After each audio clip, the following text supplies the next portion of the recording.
Jiu-Jitsu 2000 here today. I just got done unboxing a MSR WhisperLite Universal, and now it's time to fire it up. Let's take a look and see how it works. Stay tuned. Okay, while it's cooling, I want to talk about something that I just thought of.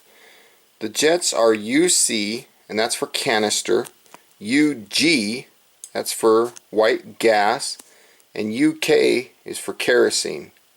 Now if you take the U off of the three of those and you just say C jet, that would be the canister jet, G is the gas jet, and K is the kerosene jet. That's how I'm going to think of it anyway. So you can see on the jets it says UG, hopefully you can see that. UG, UK, and I'm guessing the UC is in there, obviously.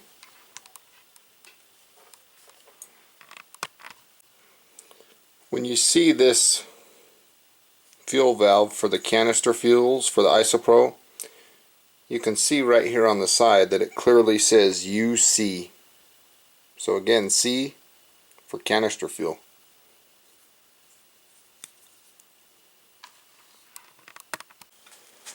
Okay, here we go, ladies and gentlemen. I'm going to turn this fuel on a little bit. You can hear it hissing. Wow, that lit up quick. Let me turn these lights off. Bear with me. Try to make it a little easier to see the flame there.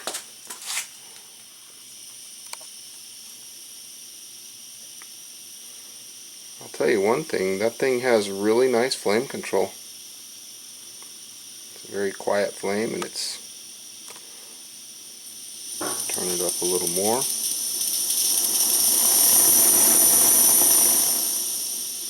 I'm guessing it takes a minute to heat that generator tube up, you know, to get rid of this jumping over here.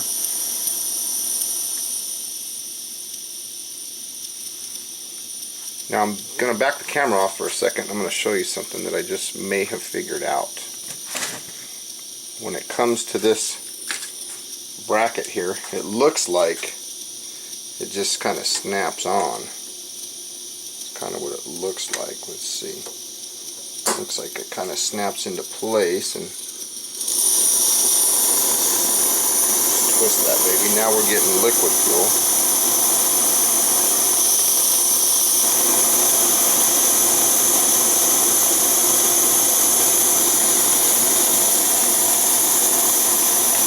I'm wondering if the liquid fuel mode requires a different jet or something.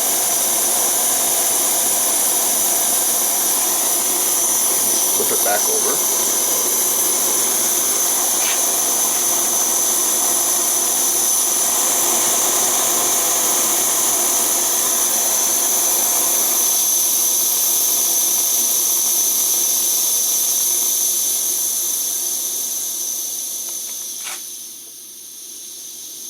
It's got excellent fuel control with these isopro fuel canisters. The valve here, I mean, it's got beautiful flame control. My apology for that shaky camera work. This flame control is amazing. It does a good job. The stove is very responsive. Flame control is very nice. So, wow. Who would have thought that we would have been burning isopro out of a WhisperLite? Ain't that amazing?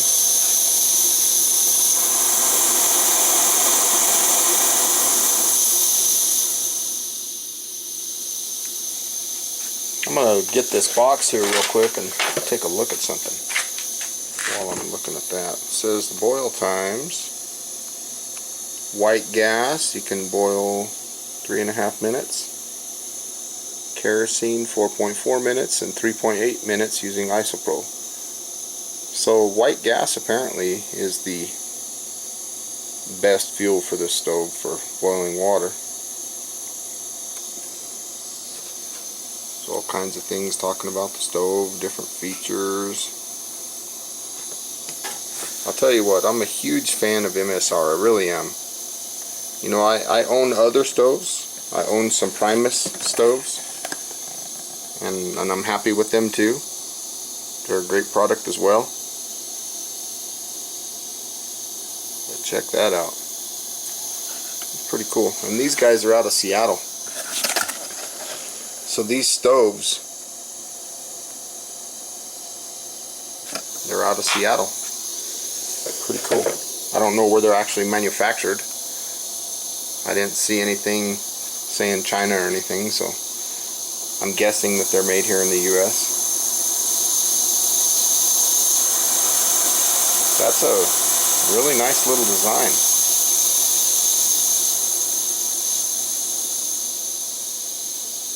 Let me go ahead and turn it off and I'll let it cool. I'm going to let it cool for about 5 minutes and I'll be back. Right now, while we're waiting on this stove to cool, you can see that there's a lot of soot here in the bottom of the stove.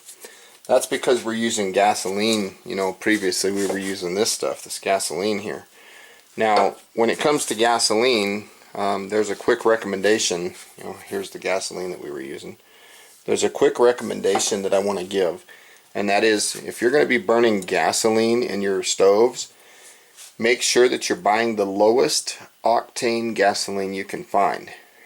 So buy the cheapest gas you can get, because the higher gas, the higher octane fuel, they put more additives in the fuel and things like this, you know, carbon buildup and all this dirt and soot and all that. That's because the gasoline that I was using for this test today was probably a higher octane gas. Now, if I would have had some cheaper gas, which I've used plenty of times on that old stove, you know, I've used some cheap junk gas, and it works good, and you don't get all that buildup.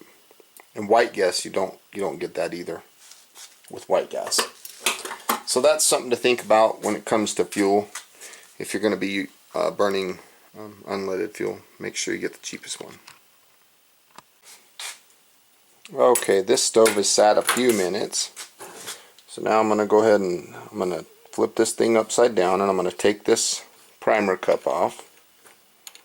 Still a little bit warm to the touch. You can also see that the wick came off. From here, I'm going to pull this fuel line assembly straight up with the jet and everything. It's going to come straight up out of the stove.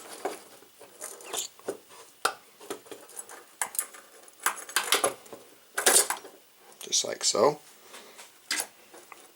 Now I'm going to take this and I'm going to invert it upside down into the slot, into the stove, and what that'll do is that'll give me something that'll hold that thing in place so that I can remove this jet, this UC jet. So here we go. Give it a little twist. One thing that I noticed right off the bat, there's the shaker needle inside. Don't lose that. For those of you who don't understand what the shaker needle does, is that cleans, see the little needle on the tip of that? What that does is it shakes inside and it cleans the orifice, the hole of your jet. That's what the shaker jet does, the shaker needle. So I've got this UC jet in my hand. You can see that that's physically a lot bigger than the other two jets. You've got the K, the G, and then the UC. It's a lot different. It's got a high portion on it. So I'm going to put the G in there for gas. So I'm going to take the shaker jet with the needle, and I'm going to put the needle down into the jet here. I'm going to bring my stove over here. Without losing the needle, I'm going to just start threading the jet in. Right like so. Get my wrench, give it a little tightening. Now we don't want to go gorilla tight or anything, we just want to snug it up. Come back, flip this thing over, and lay everything back down into place. This is one of the things that I really like about this new stove. It's very simple. the simplicity of the new design. Let me take the wick, put the wick back on, and then now we're going to take our priming cup, or put that on. We'll thread that onto the bottom of the stove. It's cool to the touch now, it's not hot anymore.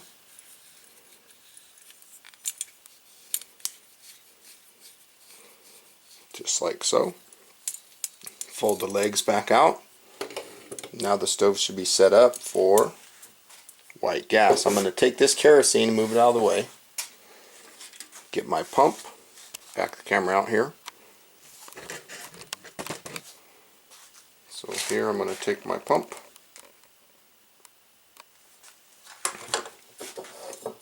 Take the lid off of my fuel bottle. Set that aside, and we're going to insert the filter into the pump, and kind of at an angle I'm going to put the pump down in. From here I'm going to tighten the pump. Doesn't have to be crazy tight. Just snug this thing up, make sure this valve is off. From here I'm going to give it between 20 and 30 pumps. 3, 4, 5, 6, 7, 8, 9, 10. There's 20. Let's go 5 more. 1, 2, 3, 4, 5. Okay, everything is good. Now we're going to insert this portion into the pump. Now you see this little arm? This arm is going to swing across and it's going to click into this corresponding little groove here. So I got to make sure the arm's in position for me. Flip it around and click it right into there. Lay this thing on its side. Get everything where it's nice and stable and set up. Okay, so it might take a little bit because this is the first time. From here I'm going to get my lighter handy. Now we're going to do what we call priming the stove. You're going to see a big yellow flame, and what that yellow flame does is it gives what it's doing is it's heating up this generator tube. The fuel is going to collect in this primer cup down below, and it's going to burn a big yellow flame. And what it's going to do is, again, it's going to heat this generator tube up so that when the liquid fuel comes through, it'll turn into a gas through that generator, and then it's going to eventually be shooting gas up. But in the beginning, the priming step, we have to use liquid. So I'm going to open this valve a little bit, and I'm going to squirt just a little bit of fuel in there.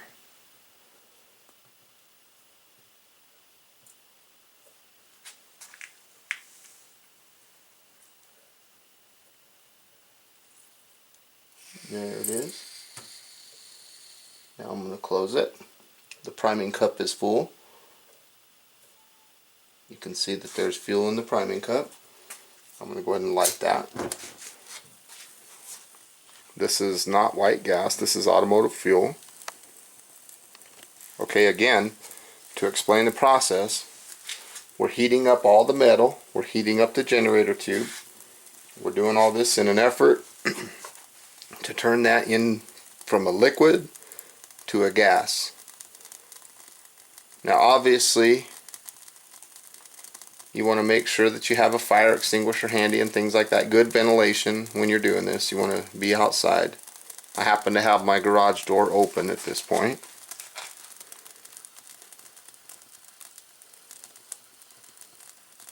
You've noticed that I turned this valve off.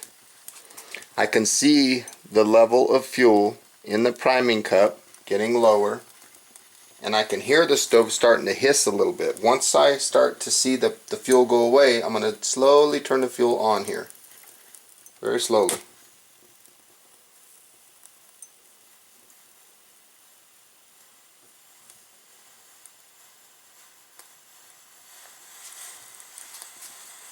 Now you'll see this flame transform from the big yellow flame to the blue flame. And the blue flame is the one we're going to cook on, but we're still in the middle of the process of priming. So let's turn this a little, open this up a little more. There we go. There we go. You can see that we have our flame now. Let's go zoom in on that flame. That is automotive fuel. I'm going to open the valve a little more and take a look.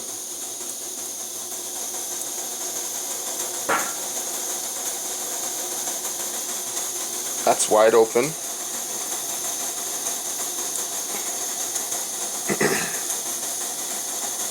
Looks like it does a good job. Let's take a look at the flame control and see how much flame control we have. Watch me turn this valve and see how that responds. I have no idea how precise that stove is. I don't know what its simmering capabilities are. I don't know nothing about it. This is my first time having it.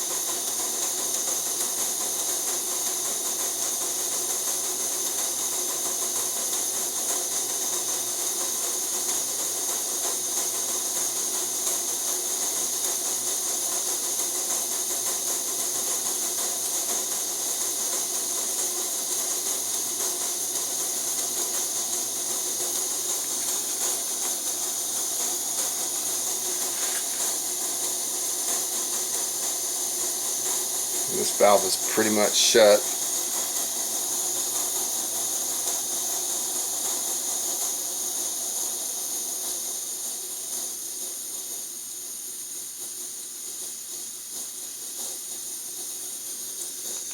I know on my old stove what I would do to simmer is I would depressurize the tank a little bit, and I'd put just a couple strokes in, and therefore it wouldn't be pressurized real high, and that's how I was able to simmer on my old stove. On this one it seems to have a little bit more control. You can see that that flame is pretty much down to a simmer.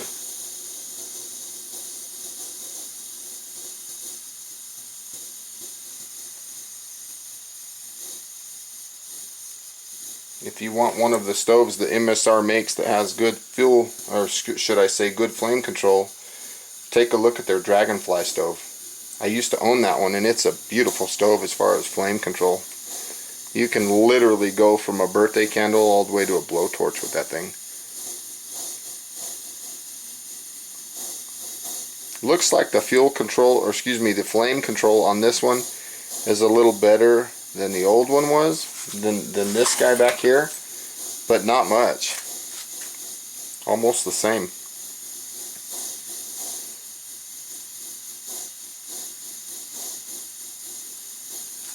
Let's go ahead and open it up again.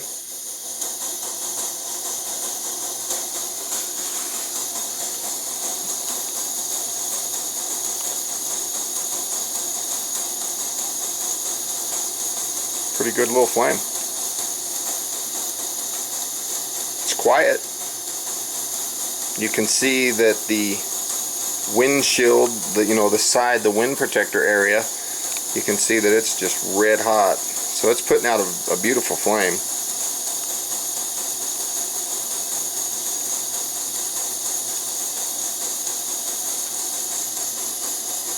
I'm going to go ahead and turn this valve off and see what happens. There we go. It's all the way shut.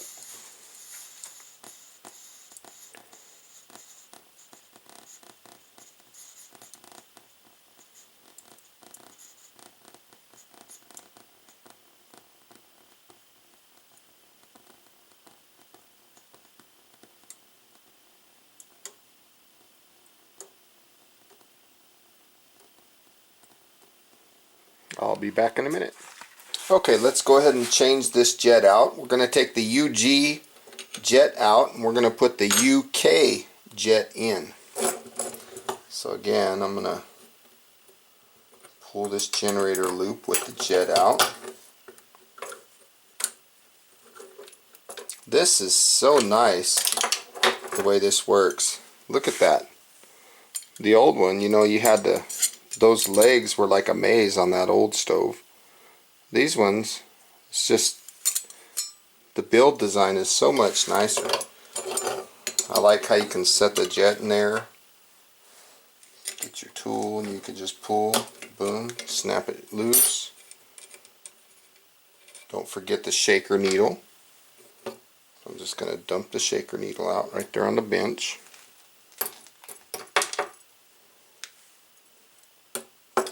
Let's get our UK jet. Put the shaker needle in, again with the needle facing downward. Thread it in a little bit. Put it in upside down so that we can tighten it. Again, folks, it doesn't have to be gorilla tight. This is not holding anything, or it's not, you know, your life isn't depending on it. It's just a jet in a stove. It doesn't have to be crazy. I've seen people just crank on it. It's like, why, dude? There's no need for that. Let's put the wick back on. You know, personally, my idea with this wick, the only fuel, in my opinion, that requires this wick is this kerosene, because white gas and stuff and unleaded fuel, it gets in this primer cup and it lights. The wick we're going to definitely need now that we're switched over to kerosene.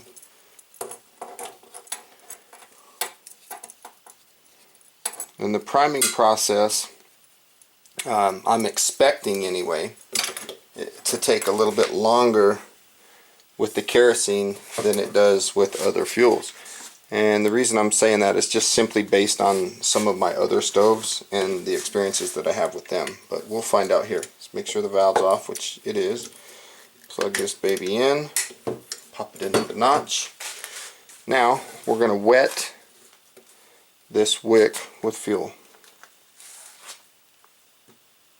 Okay, this is kerosene again, so we want to just get the wick wet. There we go. Shut that baby off. We don't want too much, and this is going to be a little bit more difficult to light. There we go. Got it lit. Kerosene is always a little more, as far as priming, it takes a little more effort to get kerosene going. So I'm going to slowly turn this valve on a little bit.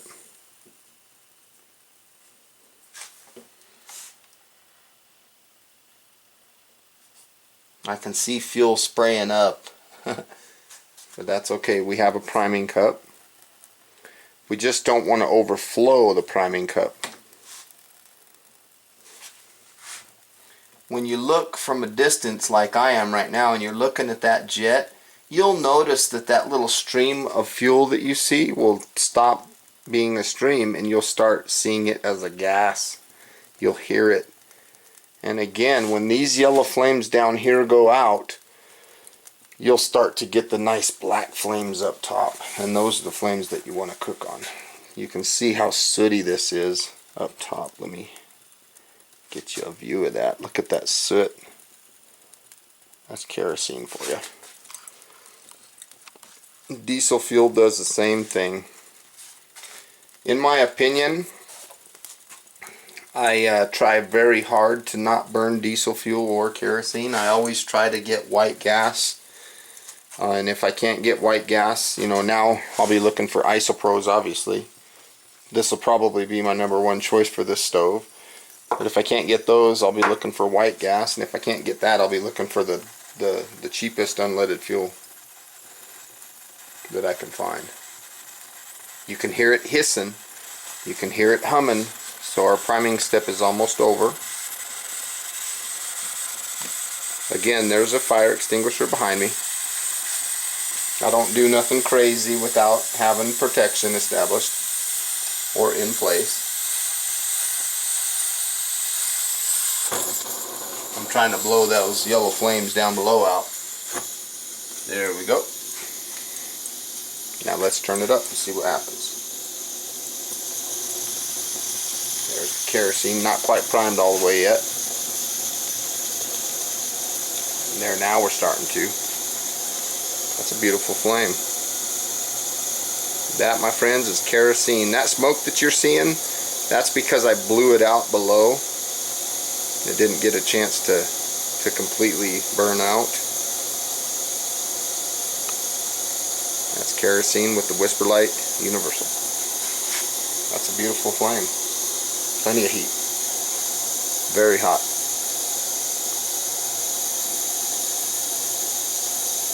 See the soot on the back side over there?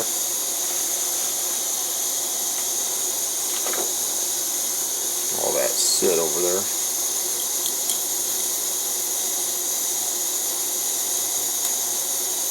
You're definitely going to get that with kerosene.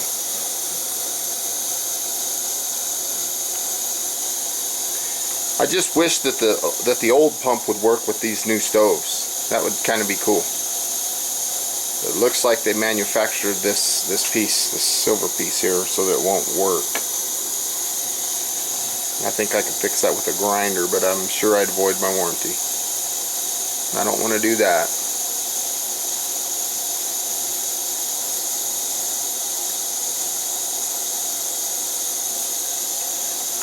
Stay tuned for more videos with this stove. I'm going to be doing more comparisons, and I'll be doing more field reviews, actually cooking and boiling water and things like that. So stay tuned for those videos.